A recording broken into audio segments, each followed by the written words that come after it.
Szanowni Państwo, Pan Minister, bardzo dziękuję za zaproszenie być tutaj z Wami. Thank you so much for inviting me to be here with you. My name is Kasia Madeira, as you've seen, and yes, I am an anchor at BBC World News with 101 million viewers worldwide. We are an international station covering absolutely everything. And I was here actually for the weekend to cover the Polish elections. I would just like to thank IATA for the fantastic weather that you guys provided, because with 24 degrees, it was a pleasure to be standing outside at midnight and again at 6 o'clock in the morning covering the election results. Now, we have already heard a little bit about the exciting Solidarity Transport Hub that the Polish government is planning to build. I would like to welcome my esteemed guest to discuss this a little bit further with me. So please welcome onto the stage the Secretary of State at the Ministry of Infrastructure and Government, the Plenipotentiary for Central Communication Port, the Minister Mikołaj Wild. And also the CEO of LOT Polish Airlines, Rafał Milczarski. Thank you.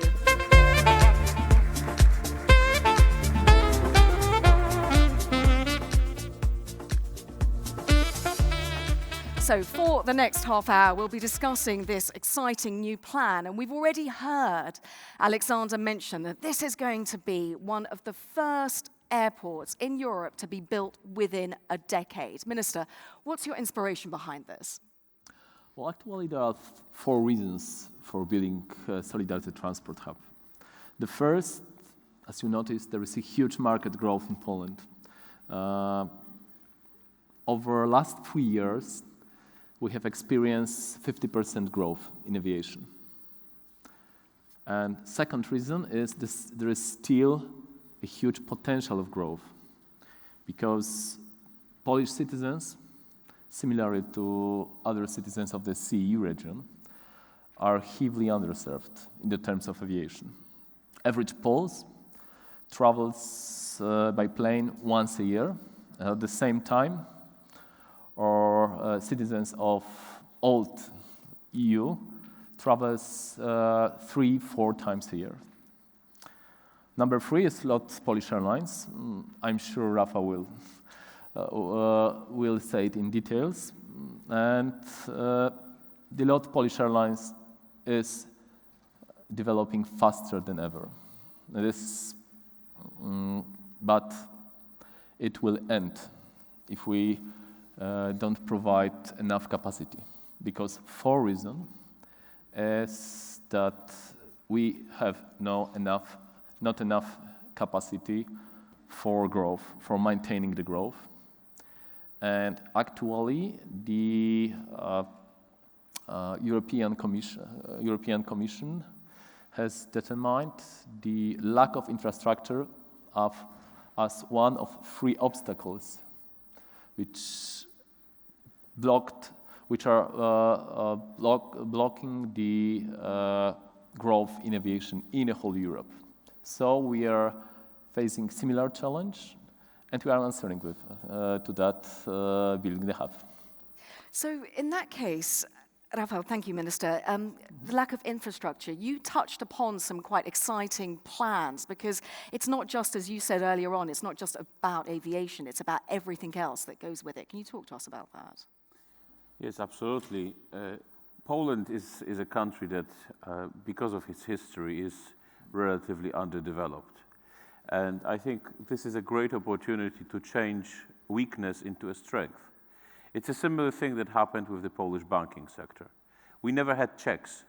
There was at the beginning of the 1990s, there was an attempt, a very short one, to introduce checks. They never got up.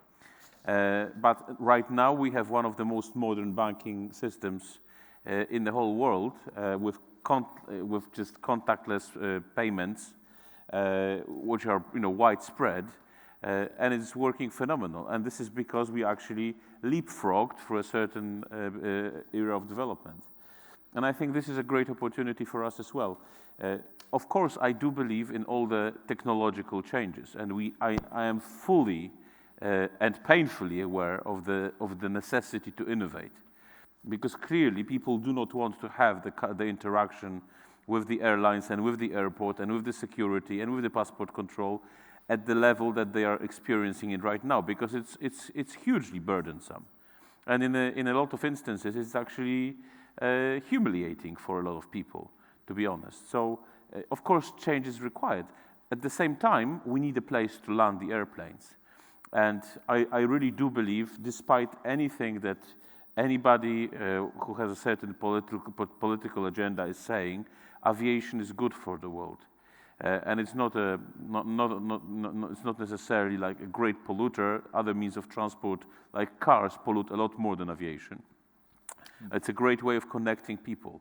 And I think we have a very unique situation where we will have a global mega hub built in Poland, a mega hub that actually the whole Europe needs because of the overall congestion within other European network, other European airports, and within the overall air traffic control system of Europe. It cannot be focused, and the whole weight cannot be in the West. We have something in the center of Central Europe, which is exactly where we are. But we're doing it smartly. So we are not going to fly airplanes across 200 kilometers, because we don't need Greta Thunberg to tell us that this is stupid. We know that it's stupid ourselves. And in fact, this is why we will focus as Lot Polish Airlines on intermodality.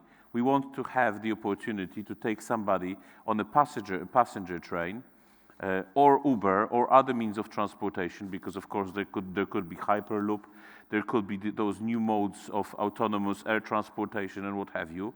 And we want to offer them an integrated package, a solution that will take them from their home to the ultimate destination, let's say to Sydney, Melbourne, or Johannesburg. And this is something that we have a great opportunity of developing because of the focus on intermodality that is shown within this strategic project of the Polish government. And from the Polish government point of view, the fact that it's intermodal and that it actually connects the entire territory of the country, it's not only a transportation project, it's also a huge development project, because suddenly the entire country becomes a huge investment opportunity. You don't only have the hub and the area around the hub, although admittedly the area around the new global mega hub in Warsaw, in 36 kilometers away from Warsaw, will become the hottest property, industrial property development area in Europe. But in fact, because we are able to connect by train within 2 hours, 2.5 hours, from the vast majority of Polish territory, any city in Poland will actually be very, very attractive to any investors. So this project is a mega-dimensional, super smart and ecological solution for all the transportation needs of Poland.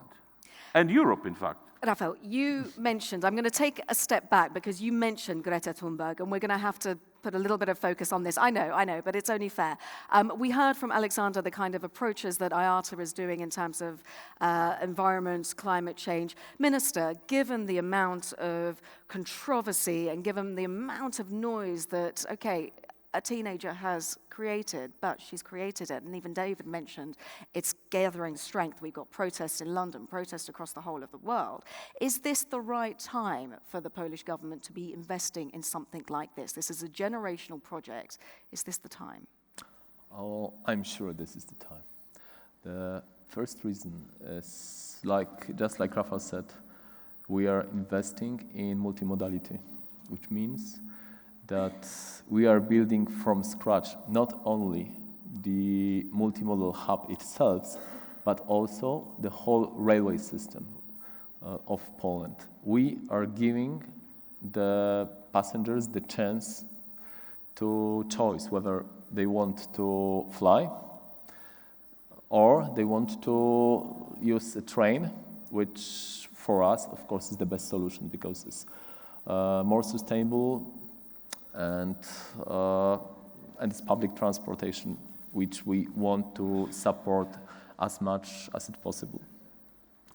At the same time, I don't know whether you are aware how many gasoline you use for traveling lonely through highway in 100 kilometers. You need 3 liters of it. You need relevantly more than when we bear in mind that flying the same amount of distance needs with plane takes also 3 liters of gasoline.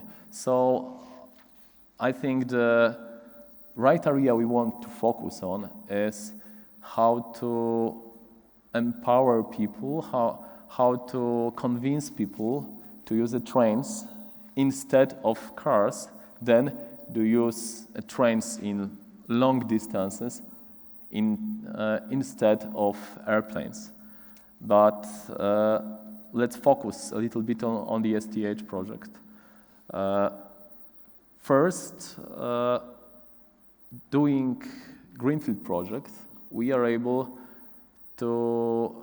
have at our disposal the newest technological solutions. It means that we are not limited by the existing infrastructure.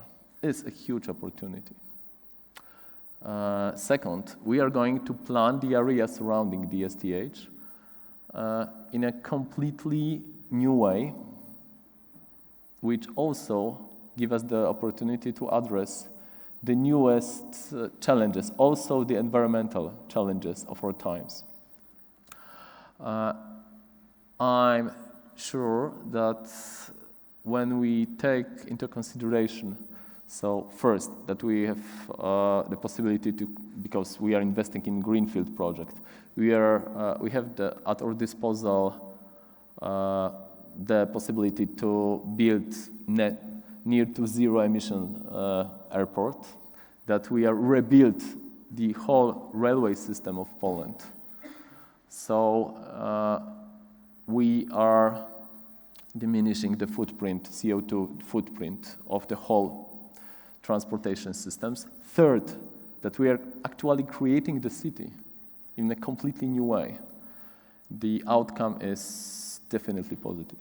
So, Rafał, how do you then ensure, because again, when you were speaking earlier, you were talking about the amount of pollution that comes from the networks, the things that are around the airport, it's not just aviation itself. How do you ensure that this new, super fantastic, huge airport is going to be the most modern and the most climate effective, the most climate sympathetic?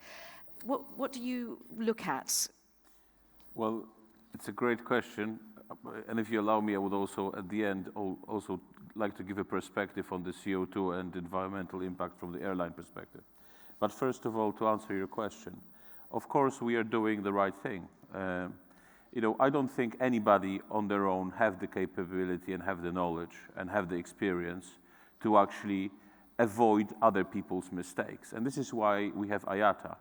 And IATA is involved from the very beginning of the project. The government has the government has set up a company called Solidarity Transport Hub, and that company is working very closely with IATA to develop all the technologies and all the necessary implementations of technologies within this airport. At the moment, the work on master plan is taking place to ensure that we actually, when we build it, we're going to build not the airport of yesterday, not the airport of a decade ago or 2 decades ago, but we're going to build an airport of the future. Of course, my intuition as the airline CEO is I don't want any money spent on golden or diamond chandeliers. This is not my interest. My interest is it's got to be as economic as possible, but also at the same time offer my passengers the best travel experience. Because at the end of the day, of course, I carry people on airplanes, but they look at the experience in totality. If they don't have a good experience at the airport, if they feel insulted because they have to take their belt off or their shoes off, or God forbid, do other things, because we don't know how terrorism is going to develop. So all of these issues pose real threats. And I think. But that is out of your control. You can't stop that, can you? Well, what we can do is introduce the newest, most modern technology. And I can tell you, the security that we see of today will change fundamentally. And we will be pushing, as the customer, B2B customer of the airport, we will be pushing the airport to really implement the newest, most modern and least intrusive ways to ascertain and maintain security, the level of security that is required for aviation. So, we want to be at the cutting edge of innovation and technology when it comes to the airport, to the airport's awareness of who is coming in, the airport's interaction with the customer, and so forth. And now just coming back to Greta Thunberg and this whole phenomenon. I think wrongly, aviation is being pointed at as the biggest polluter. I think, for a very long, and the reason for this is for a very long time, aviation was very exclusive. So what aviation got associated with within the minds of people is something very unique, very exclusive, and very expensive. But what we have not noticed is that aviation got completely democratized over the last 20 years. What the low-cost airlines have done, and I really congratulate them, they have made it so popular and so necessary for people. And in fact, attacking aviation right now and claiming that we have lost credibility is a complete nonsense. We haven't lost any credibility. We are investing millions upon millions, in fact billions of dollars, to have new airplane types to economize on the fuel. We as LOT have, by introduction of Dreamliners, we have reduced the CO2 emissions by 20%. By introduction of the 737 MAX, we have reduced the CO2 emissions by over 30% because we were using a previous version of the aircraft. And now even 100%. And well, now it's okay. Now we can't fly the aircraft, which is actually a price that we're paying for the investment in new technologies that aviation is making. And in fact, 737 is a problem, but every single new technology airplane has posed some issues and some problems and some challenges. And we are wrongly identified as those who are not paying a price. In fact, we are paying a huge price to become more ecological, more environmentally friendly, and to have less CO2 footprint. In addition, every airline, and I can tell you, over the last 2 years, setting aside the technological change, just by changing our behavior and our procedures at LOT Polish Airlines, we were able to reduce our CO2 impact by 7%. And this is basically taxiing on one engine. This is completely different approach to takeoff and landing, derating, and all sorts of things. So a lot of things are actually within the sphere of influence of the airline. But once that is fulfilled, I have to say, we have to appeal to the European Commission and to the European member states to actually change their evil ways when it comes to the approach to the air traffic control. Because, on one hand, aviation is being singled out and being attacked totally as the big polluter, if in fact the cars are the biggest polluter, and the railways are only a smaller polluter if the electricity is generated through non-carbon sources, right?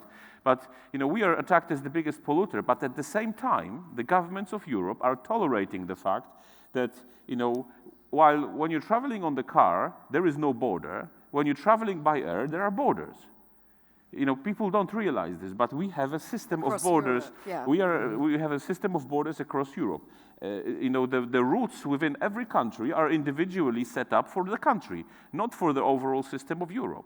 That has to change. This is why I'm saying we need this 80-20 principle. I understand single European sky is a beautiful idea, but it will take years to introduce. So let's now choose the 20% of the routes that have 80% of the traffic, and let's make those routes direct. Let's try to cooperate as ANSPs to have the same IT system. Of course, no country wants to give up the sovereignty over its own airspace.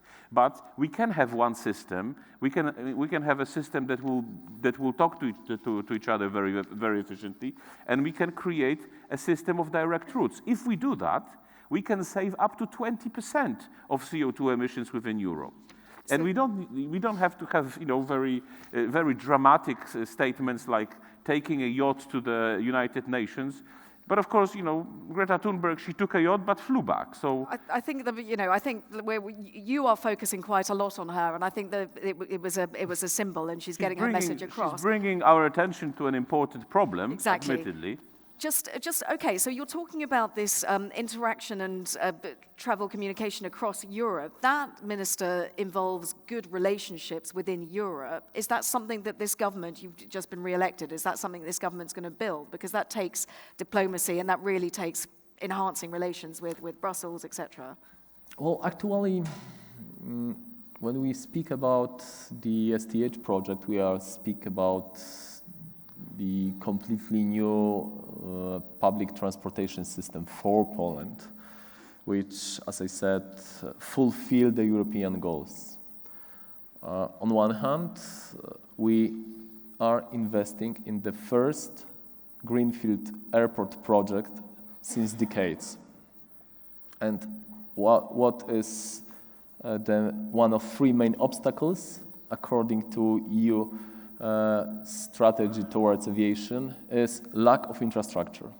So we are addressing one of the main challenges of aviation, European aviation. Second, we are heavily invest in new railway system, and railway transportation is the mode mostly promoted in European Union. Why? Because it's most sustainable, it's most democratic, even more democratic than airlines. But at the same time, most accessible, because easier to find the train in the middle of the city than find the plane outside. Well, it should be outside the city, I would put it that way. And actually, STH was accepted as a node on the Trans-European network. We have won the Connecting Europe Facility competition last week, a week ago. So the prospects are very optimistic because we go in line with EU goals. So, of course, there is always the question because we don't know what we don't know. There is plenty of levels. There is plenty of levels when some obstacles may occur, but the diplomacy is not one of them. I want to we're hearing a lot of really exciting things here. So the hashtag is IATA GAPS. So if there's something that you've picked up on and you want to spread that, please do. Just going back, Rafa, I will come to you in a minute, but just going back to your point about train sustainability, the middle of the city, this new hub, one thing I love about coming to Warsaw, and I fly here an awful lot, Polish origin, etc., is you fly into Warsaw. It is a 15-minute cab ride, depending on the traffic, if you're lucky, because the traffic can be quite bad. But it is in the center of Warsaw. This new hub just is not, Minister, in the center of Warsaw. What's your thinking about the location? It's a question to you, Minister. It's a question to you. Okay. I'm sure Rafa will pick up on this as well. I'm sure Rafa will have something to say. But Minister, for you. Well, one of attackers of the idea of CTH has said, you are going to build new airport in the middle of nowhere. And I'm answering, it's a great chance for Poland that 47 kilometers from the city center, in the place which is able to reach in 15 minutes by train, we have middle of nothing. We have the area. We have a big area which is able to be planned in the most careful way. And I know that every one of you loves Chopin Airport. It's so cozy, and it's so beautiful to go to the city and travel 6 kilometers. Actually, we have beaten by Barcelona, but not many other airports in Europe. And but at the same time, it's a burden for the city. And it is the burden for the city, and it will be the burden for the whole capital city. We can't afford to have the multimodal hub in the middle of the city, or 6 kilometers from the city center. And in fact, we can't have the multimodal hub there because the railway lines that need to be connected to make it really truly multimodal, for the central station, railway station, to be a truly central railway station, do not exist in Warsaw. In fact, even the railway connection to the Warsaw Chopin Airport has been completely misplanned because it's a dead-end railway station. Even though this Warsaw Chopin Airport actually sits on the railway line from Warsaw to southern Poland. So it was completely misplanned. The reality is, people don't understand that Poland, because of its history, is relatively, it has urban places, but it has rural places. And 37 kilometers from the city center of Warsaw, you have a place which is basically green fields, where you can build something that's amazing and that's really functional. And you can avoid all the externalities, all the noise, all the pollution created within the city center. You can take it out and be really, really efficient. But you especially know that when it comes to places, I don't know, like Wizz Air, they fly to London Stansted, but it's not, it's miles away from London. So people would rather go via LOT because it goes into Heathrow, so it's nearer. As LOT that taking it so far out is going to be. Heathrow is not. It's only marginally nearer than the new airport. I mean, it's almost the same distance. In time, we beat. In the terms of time, we will beat Heathrow because you need 40 minutes to go to Heathrow with Heathrow Express, and we will need only 15 minutes to be on the STH. So it's in the terms of time, we are 2 times closer than Heathrow. But at the same time, as long as let's works, focus on the other option, that we will provide the Chopin expansion. What does it mean? You have to buy a land, first of all. You have to buy a land for the prices which are appropriate to be 6 kilometers from the strict city center of capital city of European country. That's the first challenge. Then, of course, you have to forget about all benefits of greenfield project. You will never achieve these goals in the terms of seamless journey, in the terms of using new technologies, in the terms of zero emission airport. It's simply impossible when you develop the airport. But let's imagine we are doing this. We are open new, better Chopin airport, and then we are forced to pay huge compensation for the hundreds of thousands inhabitants of Warsaw who are affected by the noise and other effects of operating airport.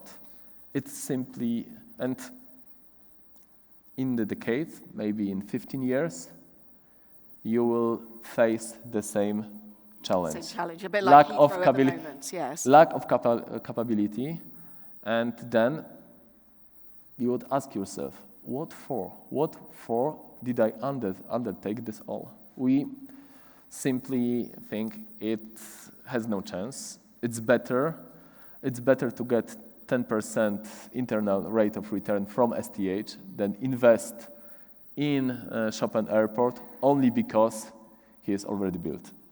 We don't have much time left, so just a couple more questions. Rafał, this airport, the plan is to finish it by 2027, so it's a long-term project. How important is it for LOT for this to be successful, and the time frame as well, because it's not going to happen overnight. Obviously, this is such a huge project. Well, it's hugely important, but they pay me the salary to sort out the problems. So of course, the big bucks. Relatively, but I would say this. Of course, we don't have the capacity to develop within the Chopin Airport. We have basically maxed out its capacity. At the moment, getting new slots at Chopin Airport is as difficult as getting new slots at Heathrow Airport.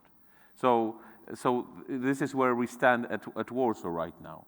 And actually, it's we have been tirelessly working to achieve this because we have grown from the beginning of 2016 from 4.3 million passengers to over 10 million passengers this year. So we have added a lot of this growth. But of course, what we want to achieve is we want to provide a very unique service for the Central European market. We define this as our home market because all the countries from Central Europe, they had to live through the problems and through the historical hurdles that Poland had to overcome. So our history is very similar. We have a very similar sensitivity, and this is why we are now. We have a contract with the airport in Budapest, which is completely privately owned. It's owned by the pension funds from Canada and Singapore. We have a contract with them, and we are going to build there our second hub. It's not uncommon for an airline to have two hubs. We are going to build and develop our hub in Budapest, and when the new airport is ready, we are going to create additional resources. So we're going to have to train the people, to source the airplanes and everything else, to put this capacity into the new airport. Of course, we're not going to remove the capacity from Budapest. We will continue growing Budapest. So it's a partnership. I'm so sorry to interrupt, but we're being very told that our time is up. Just in a sentence, Minister, what happens to Chopin Airport then? Is it run to the ground in the time that this new one is being built? What happens to it? Will it be closed in the future? Well, it's not decided yet. Of course, we have one option, some option. What we are able to say right now, it won't be Chopin Airport as we know today. So it will be much, if any traffic will stay on Chopin Airport, which I'm opponent to. Okay. The traffic will be relatively low, and so there will be no place for the current comparison with today's traffic. So 2027, we can expect the opening. I look forward to, hopefully I'll get an invite to the opening. I'm very excited about it. It will break my heart that Chopin Airport, for also the color changes. Anybody who's flown in there, it's been orange, it's been purple, a bit like this. I was looking forward to the next color. But anyway, thank you so much, Minister. Thank you so much, the CEO of LOT Airlines. And thank you so much for listening to us and the time that you've taken to explain this new exciting project. Thank you. Thank you very much. Thank you.